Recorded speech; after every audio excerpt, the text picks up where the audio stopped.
ராம் ராம். ஆடி அமாவாசை 3/8/2024 மாலை 4:56 மணி முதல் 4/8/2024 மாலை 5:32 வரை. ஒரு வருடத்தில் வரும் 12 அமாவாசைகளில் ஆடி அமாவாசை, தை அமாவாசை, புரட்டாசி அமாவாசை ஆகியவை முக்கியத்துவம் வாய்ந்தவை.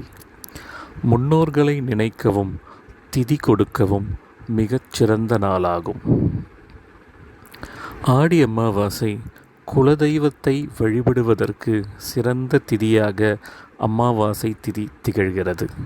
பசுக்களுக்கு தானம் செய்வது சகல தோஷங்களில் இருந்தும் நிவர்த்தியடைய செய்யும். உங்களால் முடிந்தவரை அன்னதானம் செய்தால் செய்த புண்ணியம் இரட்டிப்பாகும். லோகா சமஸ்தா சுகினோ பவந்து. சங்கர் தியாகராஜன்.